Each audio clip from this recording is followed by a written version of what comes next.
تازہ ترین ویڈیوز کے لیے ہمارا چینل سبسکرائب کیجیے اور بیل آئیکن پر بھی کلک کریں تاکہ ہر ویڈیو آپ کو ملے سب سے پہلے۔ السلام علیکم ناظرین، نیوز 24/7 اردو سروس میں خوش آمدید۔ مشہور امریکی گلوکارہ لیڈی گاگا کی مداح کے ساتھ رقص کے دوران سٹیج سے گرنے کی ویڈیو وائرل ہو گئی۔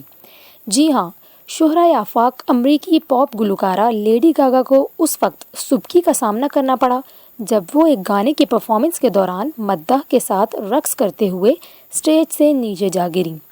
امریکی گلوکارہ لیڈی گاگا کے گانوں کی دھوم پوری دنیا میں ہے اور مداح ان کے دیوانے ہیں۔ وہ خود بھی اپنے مداحوں کی دلجوئی کے لیے شہرت رکھتی ہیں۔ تاہم ایک مداح کے ساتھ سٹیج پر ڈانس کرنے کے دوران وہ خود پر قابو نہ رکھ سکیں اور فین سمیت سٹیج سے نیچے جا گریں۔ لاس ویگاس میں لیڈی گاگا اپنے مداحوں کو ان کے پسندیدہ گانوں سے محظوظ کر رہی تھیں اور اس دوران ایک مداح کو سٹیج پر بلایا اور رقص کرنے کی دعوت دی۔ تاہم دونوں ڈانس کے دوران قابو نہیں رکھ سکے اور سٹیج سے نیچے آ گرے، جس کی ویڈیو ایک اور مداح نے بنائی اور سوشل میڈیا پر وائرل کر دی۔ لیڈی گاگا نے سٹیج سے گرنے کے باوجود دوبارہ پرفارمنس کا آغاز کیا اور اپنے مداح سے معذرت کی۔ ان کے سٹیج سے گرنے میں مداح کی نہیں بلکہ خود لیڈی گاگا کی ہی غلطی تھی۔